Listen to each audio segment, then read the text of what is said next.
Hola, hola, ¿qué tal amigos? Mi nombre es Emilio Acosta, soy miembro de Venezuela Provincial y tendremos el placer el día de hoy de charlar con un amigo de la casa. Se trata nada más y nada menos que de Efraín Jorge Acevedo, quien es licenciado en Derecho de la Universidad Santa María en Caracas, Venezuela, e investigador histórico, colaborador de varios medios de comunicación como lo son Correo de Lara, Reencontrarte, Venezuela de ayer y la Casa Venezuela Provincial.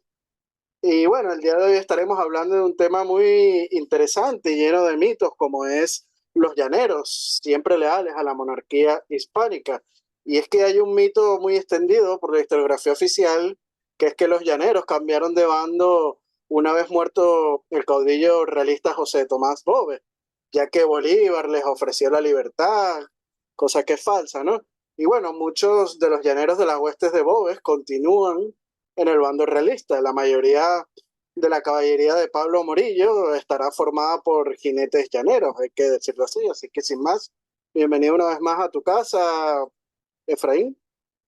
Hola, hola Emilio, hola a todo el público de Venezuela Provincial. Es un placer, un grato placer estar aquí en la casa de nuevo después de algún tiempo desde nuestra última entrevista o intervención. Y como siempre es un placer estar aquí con ustedes, invitarlos a apoyar el proyecto y a que disfruten del podcast, que lo hacemos con el mayor cariño y el mejor apego al buen hacer y a la realidad.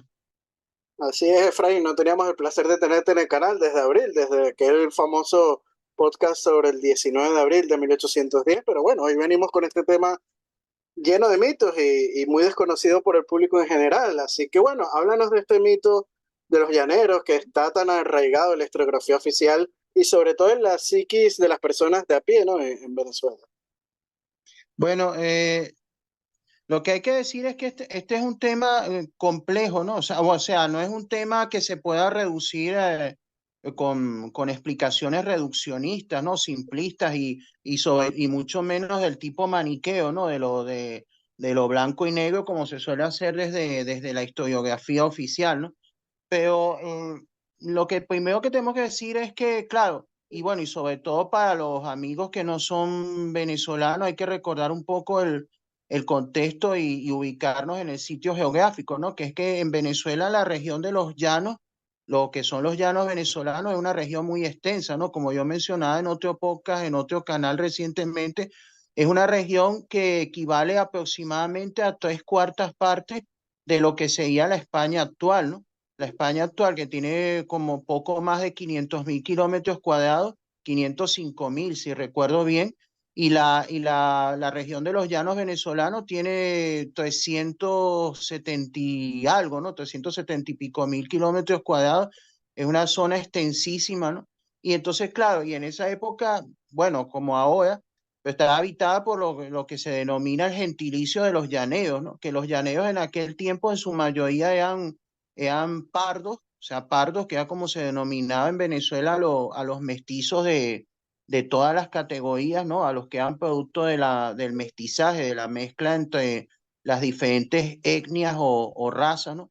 Entonces los pardos o mestizos, los negros y los indios constituían la mayoría de los llaneos y por supuesto estaban muy bien instruidos en las artes de la caballería, que las habían aprendido por supuesto de los españoles y entonces nosotros siempre decimos que eran como la versión venezolana de los cowboys, ¿no? O de los gauchos argentinos, ¿no? Ujú. Entonces, como bien sabe, todo el que ha visto, aunque sea por encima, la historia de la guerra de secesión o guerra de independencia de Venezuela, en el periodo de la Segunda República, tenemos a este caudillo realista que fue José Tomás Boves, del que tú y yo hemos hablado bastante en muchas ocasiones, y José Tomás Boves efectivamente consiguió arrastrar para la causa realista el apoyo de la mayoría de los llaneros, ¿no? De la mayoría de la gente que bregaba en esta región, ¿no? Y para ponernos en el contexto y tener una idea de lo que vamos a hablar sobre el tema central de este podcast, hay que decir que se calcula que en su mejor momento, ¿no? En su apogeo, Boves llegó a tener en su ejército, podía haber llegado a tener incluso hasta 19.000 hombres, ¿no? Ujú.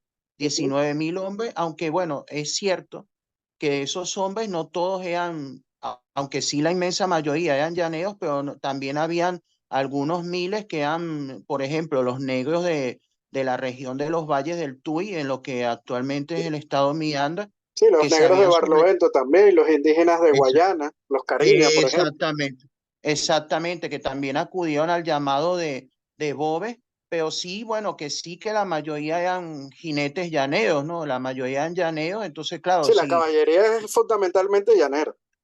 exacto. Y también, también hay que tener en cuenta otra cosa, ¿no? Que es que Boves era el comandante supremo, se podía decir el comandante en jefe de su propio ejército, porque como también se ha mencionado en otros podcasts, en ese momento en particular de la Guerra de Independencia, en el bando realista no había un solo ejército, sino que se podía decir que habían dos que operaban independientemente, porque estaba Boves con su ejército al que él denominó el Ejército Real de Barlovento, ¿no? ¿Mm? Que se ha dado por conocer popularmente como la Legión Infernal, ¿no? Se le ha apodado así, ¿no? Pero su nombre oficial era Ejército Real de Barlovento, ese era el ejército de Boves, pero también habían otras fuerzas realistas que no respondían a las órdenes de Boves. Y aquí también podríamos mencionar a este famoso caudillo Llanes. de origen canario, que era Ujú. Yáñez, José Antonio Yáñez, que también él arrastró bastantes llaneros, ¿no? A la causa realista, ¿no? Pero él tenía un ejército que operaba independiente de Boves, ¿no? Que por supuesto, eso no quiere decir, para que no haya malas interpretaciones, que los realistas estuvieran matándose entre ellos, no, por supuesto que no, sino que simplemente unos operaban independiente de los otros, pero sin chocar entre ellos, ¿no? Y Yáñez operaba en la región de los Llanos hasta que falleció a comienzos de febrero de 1814 y entonces las fuerzas que él comandaba, las que comandaba Yáñez, se incorporaron a las tropas del capitán general de Venezuela, Cajigal, Sí. que como es bien sabido, bueno, tú lo sabes muy bien, Boves no obedecía órdenes de Cajigal, o sea, Sí. no reconocía No, en de la hecho, práctica. las tropas de Llanes las comanda después, posteriormente, Sebastián de la Calzada, personalmente. Exactamente de quien tú hiciste recientemente un Ujú, post muy interesante en Venezuela Provincial, ¿no? Bueno, ujú. él es el que asume el mando de las de Yáñez y las incorpora al resto de las fuerzas de Cajigal en lo que se llamó el Ejército Realista del Centro, ¿no? Pero bueno, pero todo esto viene a cuenta porque entonces Boves en la práctica él operaba como que si él fuera capitán general, ¿no? O sea, él operaba como máximo comandante de su propio ejército, de sus propias fuerzas y no respondía ante nadie, o sea, no obedecía órdenes de nadie. Y claro, como es importante para que la gente entienda que el hecho de que su ejército en su mejor momento haya llegado a tener hasta 19.000 hombres en total, no significa que él cargaba esos 19.000 hombres juntos para arriba y para abajo, sino precisamente porque como él era comandante en jefe o capitán general en la práctica de facto de su ejército, entonces él lo dividía en fuerzas que asignaba al mando de sus lugartenientes para que operaran en diferentes sitios, como por ejemplo a comienzos de febrero de 1814, después de la primera batalla de la Puerta en la que Boves resultó herido, Ujú. por ejemplo, él mandó una columna al mando de su lugarteniente Francisco Tomás Morales, la mandó a atacar los valles de Aragua y mandó otra columna bajo el mando de otro de sus lugartenientes, que era Rosete, el que había sublevado a los negros del Tuy, precisamente para que atacara a través de la zona de los valles del Tuy. O sea, que eso quiere decir que Boves no concentraba toda su fuerza en una misma batalla, sino que siempre la tenía dividida en varias fuerzas operativas. Y la batalla donde él concentró la mayor cantidad de soldados precisamente fue su mayor victoria, su más grande victoria sobre los independentistas, sobre Simón Bolívar y Santiago Mariño, que fue la segunda batalla de la Puerta el 15 de junio de 1814, en la que llegó a concentrar posiblemente hasta un máximo de 8.000 hombres, ¿no? 8.000 hombres en una sola batalla. Pero, ¿por qué es importante decir estos números, no? Porque, y aquí es donde vamos al tema central, sabemos que Boves muere en diciembre de 1814 en la batalla de De Uica, ¿no? Eurica, sí. Exactamente. Y entonces ahí su ejército, el mando lo asume su lugarteniente Morales, ¿no? Y sabemos que pocos meses después, en abril de 1815, arriba a Venezuela la expedición de Moillo, ¿no? Ujú. De Sí, la Pablo Real Morillo, Expedición Pacificadora de Tierra Firme. exactamente, de don Pablo Morillo, ¿no? Entonces, que ya encuentre a Venezuela prácticamente reconquistada y pacificada gracias al trabajo de Boves, ¿no? Pero entonces, ¿qué pasa? Que a partir de aquí es donde se entra en la etapa donde se va a volver importante y se va a volver significativo José Antonio Páez, ¿no? Que aquí es donde nace entonces lo que tú haces referencia, el Ujú. tema de que si los llaneros se pasaron al bando independentista después de la muerte de Boves y todo eso. Bueno, hay que decir que, por supuesto, hubo una situación en la que cuando llega Morillo y encontrando a Venezuela pacificada, prácticamente reconquistada. Bueno, cuando él llega, lo único que queda en manos de los independentistas prácticamente es la isla de Margarita, ¿no? Que rápidamente se rinde. Sí, y algunos Entonces, focos en Sucre también. bueno, entonces el caso es que cuando él llega, entonces viendo que la situación estaba pacificada, en lo que probablemente fue un gran error, pero que no viene al caso discutirlo aquí, ¿no? Que fue cuando se licenció la mayoría del ejército de Boves, se les manda a casa porque se consideraba que ya no hacían falta, entonces se licencia la mayoría, pero sí que se deja a un contingente que es el que tú haces referencia, se deja una minoría del ejército original, pero que todavía seguía siendo un contingente significativo a las órdenes del que había sido lugarteniente de Boves, de Morales, y Ujú. ese contingente seguía participando en las siguientes campañas, ¿no? Pero entonces, claro, aquí es donde surge entonces esta leyenda de que como la mayoría de los llaneros de Boves habían sido desmovilizados, habían sido licenciados, que la mayoría de ellos como que se habían pasado a la causa independentista por el influjo o la popularidad de Páez. Y vamos a ver que eso está bastante Ujú. distante de la realidad, o sea que eso no Sí. corresponde exactamente a lo que sucedió, ¿no? Sí, es Porque, importante esto que señalas, Efraín, porque hay otros mitos sobre Pablo Morillo y la Real Expedición Pacificadora de Tierra Firme, que es el que Morillo consideraba inferior a los oficiales criollos, y es por eso que muchos llaneros también se cambian al bando independentista. Es cierto que algunas facciones llaneras después de la muerte de Bobos cambiaron de bando, como acabas de decir, ¿no? Pero muchos se mantienen en las filas realistas y bueno, la realidad es que al llegar Pablo Morillo con la expedición en 1815, tenía órdenes directas del rey de España de asentar la autoridad mediante la ley y sobre todo una ley suave de perdón, ¿no? Entre los perdones.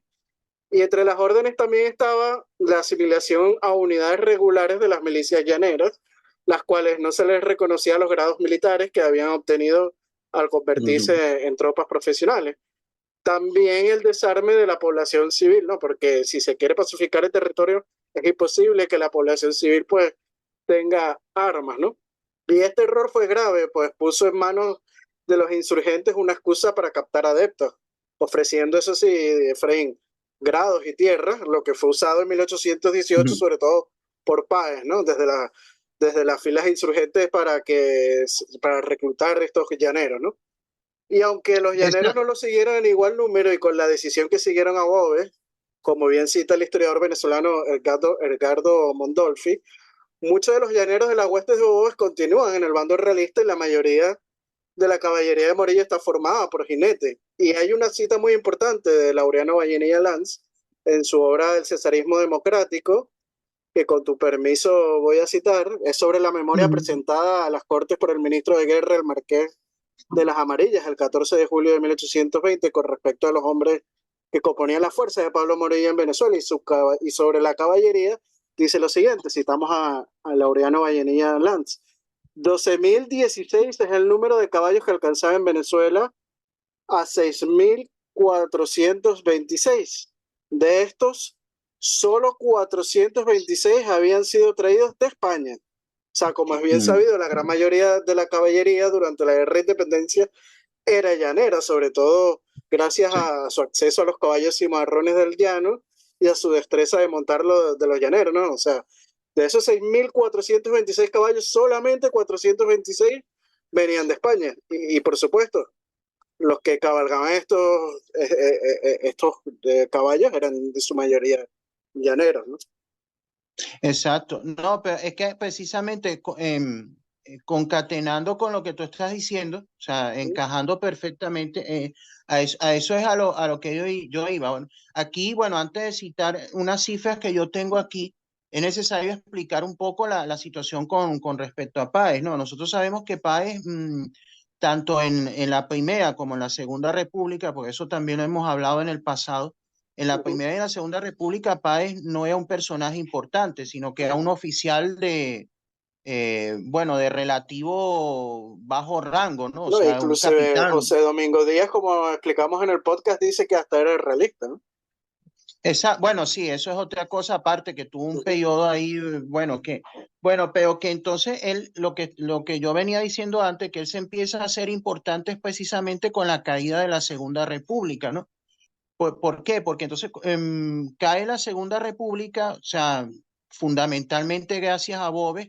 Después llega Moillo a terminar de pacificar el pedacito que quedaba. Entonces queda toda Venezuela en manos realistas. Inmediatamente Moillo pasa a Nueva Granada, que Nueva Granada ya, o sea, se venía combatiendo muy duro desde hacía tiempo y los realistas con una resistencia muy valiosa, los realistas de Nueva Granada habían logrado mantener la posesión de una gran parte o de la mitad de Nueva Granada y con la ayuda de Moillo, o gracias a la acción fundamental de Moillo, se reconquista el resto, ¿no? Entonces, claro, Venezuela y Nueva Granada quedan totalmente aseguradas en manos realistas, ¿no? Pacificadas, reconquistadas. Bueno, en ese momento de la causa independentista, que eso sí lo hemos mencionado, solo quedó una pequeña guerrilla, un pequeño grupo guerrillero en los llanos, tanto lo que son ahora los llanos colombianos como lo que son los llanos venezolanos, que serían entonces los llanos neogranadinos y los llanos venezolanos, ¿no?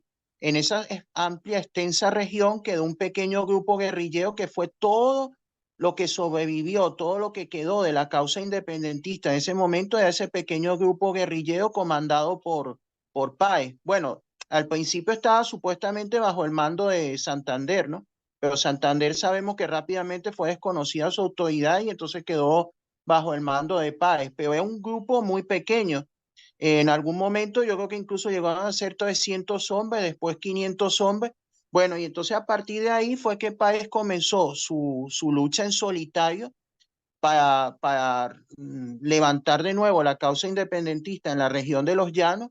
Y entonces así fue como él se fue. En ese momento él opeaba igual que opeó Boves, operaba como un caudillo independiente, ¿no? Como un jefe independiente, porque claro, Bolívar estaba en el exilio, todos estaban en el exilio huyendo y el único que peleaba todavía por la causa independentista era Páez con ese pequeño grupo, ¿no? Entonces, claro, tenemos que Páez comienza a subir su grupo en solitario, pero aquí es donde yo quisiera citar una cifra y hacer una comparativa para que veamos el tema, ¿no?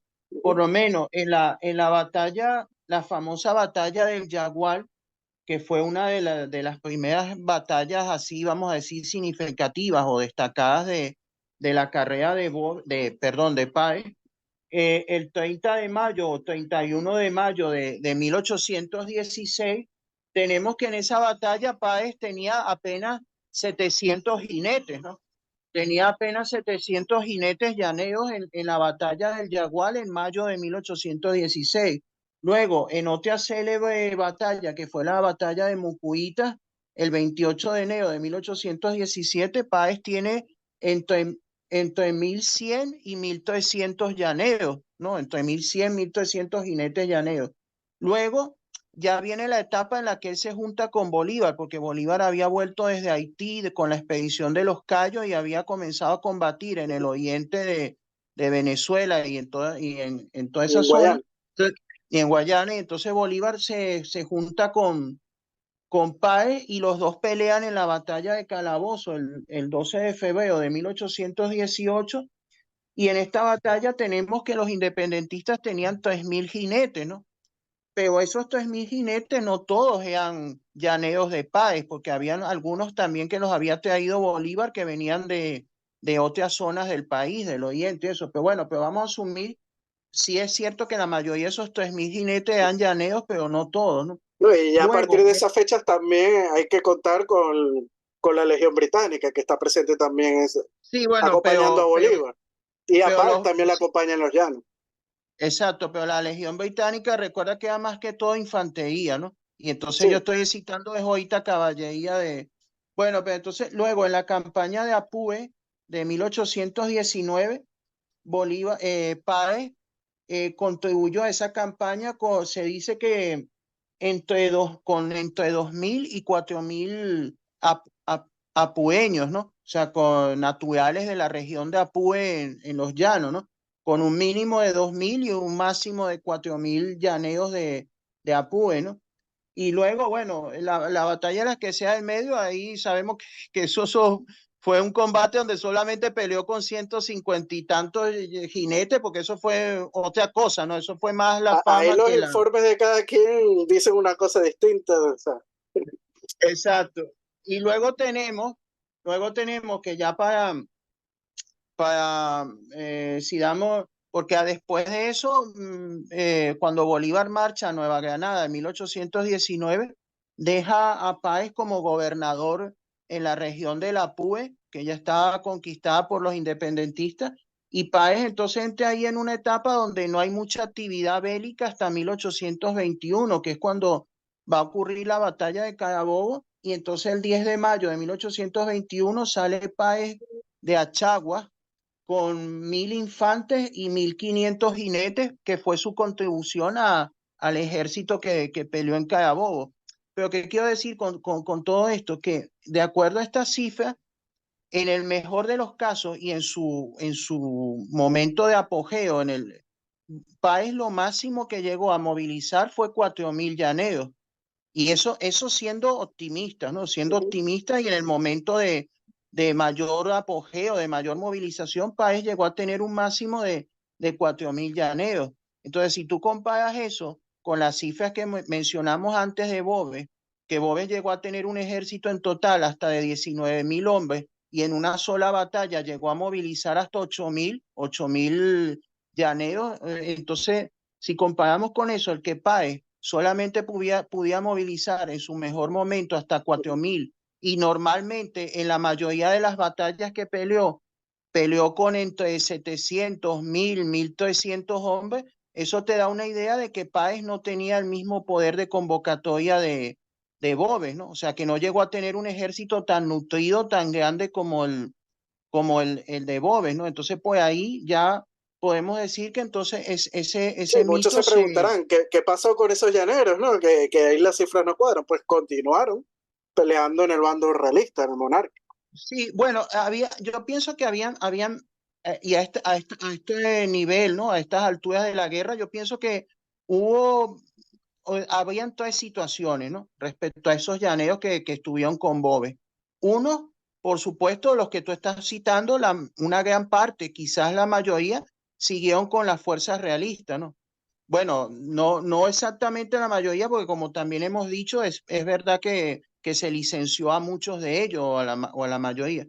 Una gran parte siguió con los realistas. Otra parte importante, pero que no era ni mucho menos la mayoría, fue la que se fue con Páez, que Ujú. como hemos dicho, lo que estamos citando aquí, que Páez no llegó a tener más de 3.000 o 4.000 hombres en su mejor momento y normalmente durante mucho tiempo sus fuerzas no superaban los 1.100 o 1.300 hombres. Y luego yo creo que había otra parte de los llaneros que no estaba ni con uno ni con otro, sino que simplemente se fueron para su casa o se quedaron por ahí Sí, o tratando de murieron también, sobrevivir. mucha gente murió, hay que decir. Bueno, por supuesto, o trataron de reconstruir su vida como civiles, y claro, y algunos cuantos, como era normal en esa situación, en esa guerra y en todas las que son similares, quizás algunos hasta se dedicaron al bandoleísmo, pero por su cuenta, ¿no? O sea, sin estar ni en un bando ni en el otro, ¿no? Y otros habían tratado de volver a las labores del campo, a los hatos, a las haciendas, etcétera, ¿no? Pero el caso es que es absurdo la suposición, la creencia de que la mayoría se pasaron al bando independentista, porque las cifras lo contradicen, ¿no? Las cifras lo contradicen, tanto las que yo he explicado respecto a Páez como las que tú has explicado has citado de fuentes documentales respecto a los realistas. Y es que efectivamente, si vamos, por ejemplo, a la batalla de Carabobo, donde, como he dicho, la contribución de Páez fue de 1.000 soldados de infantería y 1.500 jinetes. Hay que recordar que esa batalla de Carabobo también la caballería realista, como tú bien dices, era Ujú. fundamentalmente llanera. Y no sé y cuántos hombres de caballería llaneros pudo haber en Carabobo del lado realista. Seguramente más de 1.000, pero Sí, bueno, de posiblemente hecho, el batallón Valencia y la mayoría eran venezolanos, criollos. sí, pero hablando ya específicamente de los llaneros, los que Sí, estaban lo que con pasa es que Morales. hablan, en los informes se habla siempre de criollos, no hacen la distinción Exacto, la de llanero, ¿no? distinción en... Pero los que van en caballería, por supuesto, su gran mayoría eran llaneros, que son, como hemos dicho anteriormente, los grandes jinetes, ¿no? Por llamarlo de alguna manera. Y algo muy importante también, Efraín, es que a partir de 1820, con la sublevación de Riego, muchos de los criollos, entre esos muchos llaneros, pues empiezan a acertar de las filas realistas, porque ven que se las abandonan desde la península, que no van a recibir refuerzos.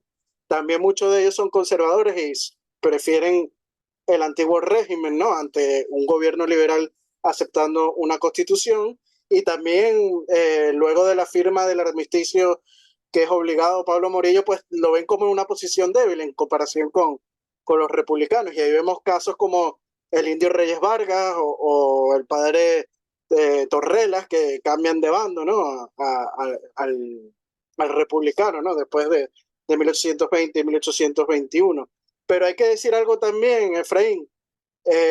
Si no fuera por los civiles americanos que apoyaban al rey, la guerra no hubiera durado tantos años.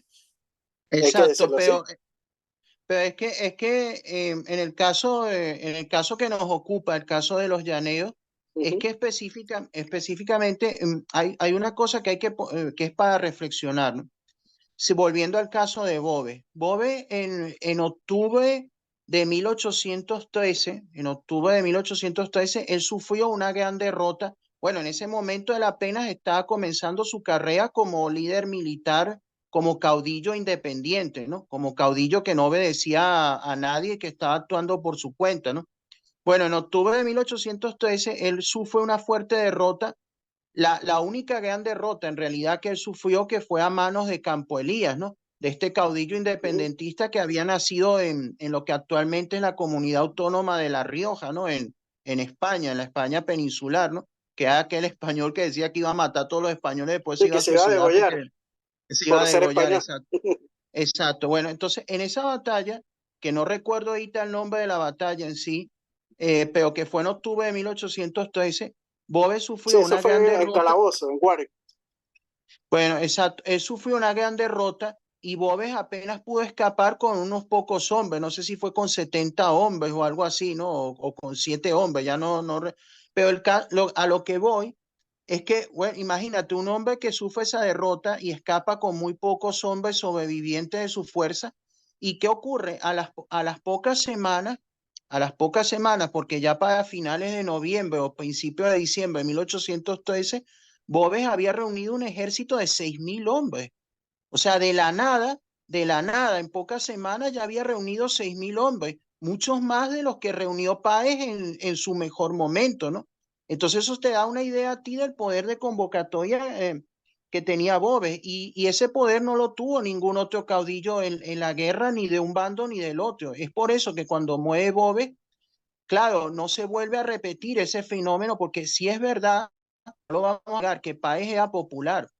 Páez era popular entre sus hombres porque sabía cómo manejarlos, también entendía la idiosincrasia llanera, también tenía su carisma y tal, pero no era comparable con Boves porque no tenía ese mismo poder de convocatoria. Morales también, Ujú. el lugarteniente de Boves, también tenía cierto, popularidad entre los hombres que siguieron luchando en el bando realista, pero claro, tampoco era Sebastián de la comparable Calzada es con... otro que tenía mucha popularidad entre los criollos. Exacto, pero no se comparaban ninguno se comparaba con Boves. Y entonces, claro, el momento en el que los llaneros estuvieron más comprometidos con un bando, sin duda alguna fue durante la vida de Boves y con el bando realista a través de él, ¿no? A través del carisma mesiánico que tenía Boves. Después de su muerte, ya, claro, las cosas cambiaron, las situaciones cambiaron, entonces ya los llaneros no tenían ¿cómo te digo yo? No tendrían la misma convicción que tenían el mismo, que tenían con Bobe. Claro, muchos siguieron luchando del lado realista, pero claro, a medida que también la guerra fue evolucionando en perjuicio del bando realista también, y al no tener al frente un caudillo exitoso que además les infundía el mismo ánimo, el mismo entusiasmo, y a medida que la guerra se iba volteando en su contra, es normal que también se produjeran esas deserciones, esos Sí, cambios bueno, de bando. en la misma batalla de Carabobo hubo muchas deserciones del bando Claro. realista, ¿no? Exacto, pero el caso es que como hemos visto, claro, en la época de Boves fue muy distinta a todo lo que vino después, pero después, lo que vino después, tenemos que las fuerzas estaban divididas. No es como ha querido vender la historiografía, como que todos los llaneos, que es el motivo por el que tú me has invitado y has hecho este podcast, ese mito como que todos los llaneos, como que si todos hubieran pasado al bando independentista está muy lejos de la realidad. La cosa estuvo bastante dividida y si a ver vamos, Páez, como cité en esa cifra, Páez en la mayoría de los combates más famosos de Páez lo que llegó a tener fue poco más de 1.000 hombres, 1.100, 1.200, 1.300 como mucho, y en su mejor momento, que en total, en la campaña de Apure de 1819, lo máximo que llegó a reunir, siendo muy optimista y según algunas fuentes, no todas, lo máximo que reunió fue a 4.000 llaneros, Páez. O sea, 4.000 llaneros no es ni de lejos la mayoría, ni siquiera la mitad, ni siquiera yo creo que las dos cuartas, perdón, dos quintas partes de lo que llegó a reunir Bobe. Entonces, ¿de dónde sale ese? Es un mito decir que la mayoría se pasaron al bando independentista, o sea, no cuadra. No, y hay muchísimos ejemplos, ¿no? De varios llaneros que siguieron bajo las filas realistas después de la muerte de José Tomás Boves. Y uno de ellos, Efraín, es el Sambo Antonio Martínez, que era nativo de Calabozo, actual estado Guárico, en los llanos, por supuesto. Y él se alista al inicio de la guerra en el bando monárquico en 1814 bajo las órdenes de José Tomás Boves, curiosamente, ¿no? Que es con quien se gana la reputación de excelente lancero como oficial de caballería. Y en 1821 fue ascendido a teniente coronel y comandante del escuadrón de caballería Lanceros del Rey, que los Lanceros del Rey, la caballería prácticamente toda era llanera, ¿no? Que siendo su líder el coronel Tomás Renovales, por cierto. Y bueno, Ujú. en junio participa también en la batalla de Carabobo bajo las órdenes de Francisco Tomás Morales y ahí ocurre un episodio que pasará a la historia, que es cuando Martínez salva al insurgente Páez, quien sufría de ataques de epilepsia, como todos sabemos, y le tomó Ujú. las riendas de su caballo y lo lleva hasta las filas enemigas, entregándolo al teniente Alejandro Salazar, ¿no? Demostrando honor, en este caso, este soldado llanero realista, ¿no? Y hay que decirlo, esto cambió el rumbo de la guerra y Venezuela hubiera sido distinta, ¿no? Si Páez muere definitivamente. Y bueno, Claro. al tiempo el mariscal Miguel de la Torre ordena desembarcar en Morón y entre los oficiales estaba Martínez, quien junto a 200 llaneros llega hasta el Pao. En su camino reclutan más soldados, juntando a 500 hombres, pero hay que decirlo, en Calabozo son derrotados posteriormente por José Antonio Páez. O sea, sabemos que los llanos llegaron a reclutar a 500 hombres, a 500 llaneros, ¿no?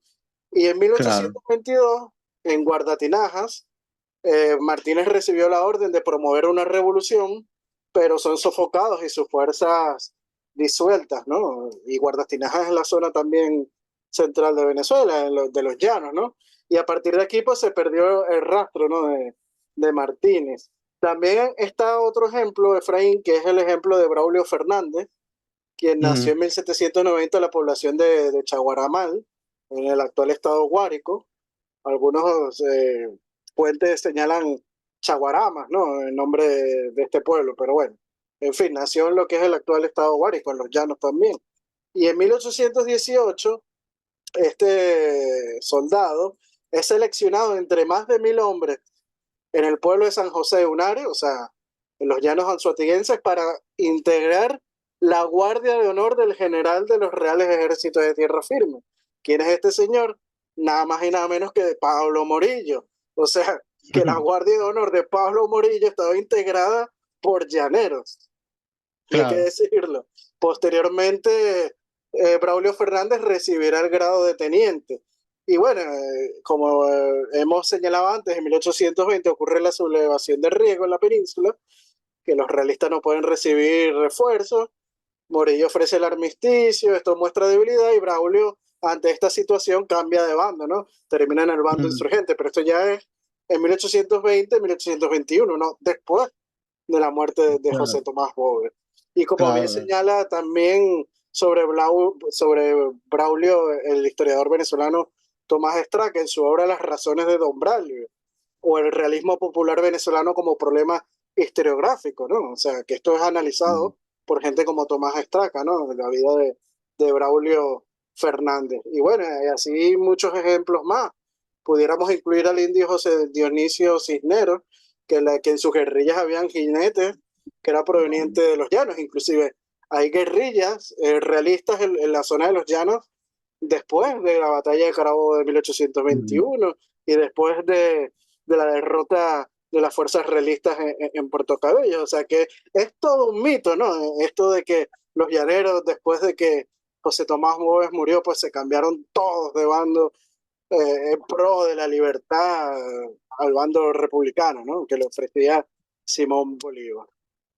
Pero y para ir concluyendo, ¿no? Y para redondear lo que tú estás diciendo, pero es que ponte, hay un análisis, una deducción muy lógica. Si Páez hubiera tenido la mitad o sea, si Páez hubiera conseguido tener las fuerzas que tuvo Boves, la guerra de independencia hubiera acabado bastante antes con la victoria independentista, porque precisamente hay que recordar que Boves, como hemos Y no dicho a lo hubieran largo de... necesitado tampoco la Legión Británica ni la ayuda de los Es, pertrechos de ellos. es exactamente, es que hay que, lo que estamos diciendo a lo largo de esta época, ¿no? La cantidad de fuerzas, bueno, aparte de todo, una pequeña aclaración, un pequeño matiz, porque ahí siempre salta, pues ahí algunos que dicen que sí, que en general las guerras de independencia, las dimensiones de los ejércitos que son pequeños, claro, es que no se puede comparar con las guerras de Europa, ¿no? Con las guerras, sobre todo las guerras napoleónicas, porque ahí ya estamos hablando de cientos Sí, de miles de sí, hombres, claro, ¿no? la O sea, Capitanía General de Venezuela tenía 800.000 habitantes, en Europa había millones exacto. de habitantes. Exacto, pero que estamos hablando desde las dimensiones proporcionales a lo que era Venezuela en aquella época y lo que era su población, ¿no? Que entonces, pero proporcionalmente en la guerra de independencia venezolana, claro, grandes fuerzas, grandes movilizaciones eran de 8.000 hombres, de 6.000, 7.000, 8.000, o sea, eso eran grandes dimensiones, ¿no? Y por supuesto que Páez no contó con esas dimensiones, en cambio Boves sí, y eso fue lo que permitió que esa es una gran diferencia que hay, o un gran matiz que hay entre Boves y Páez, es que Boves, la mayoría de sus grandes hazañas, o todas sus grandes hazañas, todas sus grandes batallas, las libró Boves en la región centro-norte de Venezuela y en el oriente de Venezuela, porque precisamente él llevó a los llaneros desde los llanos a invadir la región centro-norte, que es donde están las grandes ciudades como Caracas, Valencia, etcétera, y después perseguir a los independentistas hasta el oriente, cuando la emigración de oriente, entonces él tenía ejércitos de tan grandes dimensiones para lo que era el conflicto venezolano, que le permitió llevar a los llaneros desde los llanos para invadir. las regiones más importantes estratégicamente del país. En cambio, Páez tuvo que mantenerse siempre dentro de los llanos. O sea, Páez, los combates que libró, sobre todo como caudillo independiente, todos los libró dentro de los llanos, no los libró dentro de la región centro del país, ¿no? Él a la región centro del país siempre fue en compañía de Bolívar, ¿no? Asociado con Bolívar y en contadas ocasiones. Y claro, de esas contadas ocasiones, la principal o fundamental, por supuesto, por supuestísimo, fue la última, la decisiva, que fue la de Carabobo. Pero él siempre se mantuvo en los llanos, librando más bien una guerra que, comparada con la de Boves, era una guerra de más baja intensidad, que iba dirigida más hacia el desgaste, hacia desgastar a las fuerzas realistas en combates relativamente de menores dimensiones, pero precisamente por eso, porque es que Páez nunca contó con la misma cantidad de llaneos que contó Boves, y si lo hubieras hecho, es lo que estamos diciendo, hubiera acabado la guerra mucho antes o bastante antes, y como tú dices, no hubiera necesitado de otros refuerzos o de otras cosas. O sea, Boves solo consiguió ganar la guerra porque la ganó en su momento, aunque luego eso desgraciadamente se perdió. Boves solo consiguió ganar la guerra y conquistar Venezuela. Y Páez, bueno, Páez lo que consiguió fue sí conquistar una gran parte o la mayor parte de los llanos, pero siempre dentro de los llanos. No consiguió dar por sí solo un golpe decisivo al otro bando, sino que simplemente tuvo que copiar en la estrategia general de Bolívar con otros generales para conseguir la victoria definitiva. Pero es por eso, por lo que estamos diciendo, que Páez siempre manejó dimensiones bastante más pequeñas comparadas con las de Boves. Y eso, aunado a lo que tú estás diciendo, de la lealtad de esa otra gran parte comprobada documentalmente en cifras y todo a la causa realista, demuestra que la cosa no es ni de lejos eso de que los llaneos se pasaron en masa al otro bando, sino que ahí lo que hubo fue una división donde, bueno, una parte se fue a un bando, otra parte se quedó en ese bando y así sucesivamente, pero no hubo un trasvase masivo de un lado hacia el otro. Sí, totalmente de acuerdo con lo que dices. Y esto es parte, ¿no?, del mito, ¿no? De poder acoger la historiografía y el mito nacionalista venezolano a los llaneros también, a la causa independentista.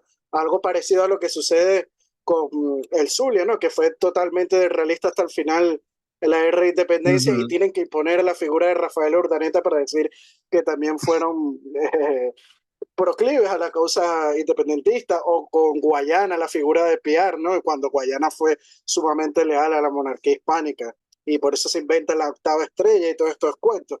Pues por eso es que también con los llaneros sucede este gran mito de que cuando mueren Boves, pues todos se van en masa para José Antonio Páez, ¿no? Para tratar de absorberlos a esa dialéctica y a esa forma de narración de lo que sería una épica, ¿no?, independentista, que no está de acuerdo con lo real, ¿no? Con lo que en verdad sucedió en aquella época, y como dice Laureano Vallenilla Lance en el cesarismo democrático, que fue una guerra civil, y es por eso que dura muchísimos años la guerra, ¿no? Inclusive después de la muerte de José Tomás Boves, quedarían muchísimos años, ¿no?, para rendir hasta 1823 ese último bastión en Puerto Cabello, y después también quedarían las guerrillas realistas en Venezuela casi 10 años más, ¿no?, luchando en pro de la monarquía hispánica, que sería justamente Páez llegando con Cisneros a un acuerdo, y luego con una muerte ahí medio rara, pues el que le da fin a esas guerrillas realistas en Venezuela. Así que bueno, ya estamos llegando al final de este podcast, Efraín. De verdad que ha sido un gusto, como siempre, charlar contigo estos temas. Espero que la gente le haya quedado claro, ¿no?, de que es un mito, y haya podido ver, pues, de que sí, es verdad que después de la muerte de Boves hubo una facción de los llaneros que se cambió de bando, pero también hubo otra gran facción llanera que siguió luchando en pro de la monarquía hispánica. Así que bueno, las cámaras de Venezuela Provincial son todas tuyas para despedirte de nuestro público, Efraín. Bueno, no me queda más que agradecer por tu invitación, porque es siempre una dicha, un placer y nos las pasamos, como dicen aquí, nos las pasamos pipa aquí, disfrutamos hablando de lo que nos gusta. Bueno, invitar a la gente a seguir apoyando el proyecto de Venezuela Provincial y pasando por encima de unos cuantos, pues ahí envidiosos, resentidos o Que se friki inventan que parece historias, ¿no? Por ahí. sí, que les molesta tu proyecto, pero tú y tu proyecto están muy por encima de ellos, con el favor y el apoyo de tu fiel público que siempre está al pie del cañón. Así es, muchas gracias por tus palabras, Efraín. En efecto, hasta videos se inventan, ¿no? La gente para tratar de desacreditar el trabajo de uno, pero bueno, ahí seguiremos pie de la lucha en pro de la verdad histórica y en pro de la hispanidad. Y bueno, le recordamos, Efraín, a nuestro público que si les gustó este vídeo, darle like y compartirlo para así llegar a más gente. No dejen de suscribirse a nuestro canal de YouTube. También nuestros artículos de investigación histórica los publicamos en nuestras redes sociales como lo son Instagram y Facebook, ¿no? Ahí también a veces Efraín publica sus artículos y bueno, también los artículos de este autor que les habla, ¿no? Así que bueno, también si quieren apoyar nuestro proyecto de investigación histórica, pueden hacerlo a través del Patreon de Venezuela Provincial. Con tan solo €1, pues ya nos están ayudando en este proyecto de divulgación histórica. Aprovechamos, Efraín, para enviarle un fuerte saludo y abrazo a nuestros mecenas y patrocinadores, como lo son Gabriel Arrieta, Ángel Suárez, Juan Cristóbal García, Lomeli Sam, Domingo González, Daniel Sierra, Miguel Curvelo, José Alberto Gil Martínez y Mario Pérez. Así que bueno, te envío un fuerte abrazo y saludo hasta la bella isla de Tenerife, que espero que pase pronto por todos esos incendios tan malos que están ocurriendo últimamente. Ok, muchas gracias. Hasta luego. Adiós.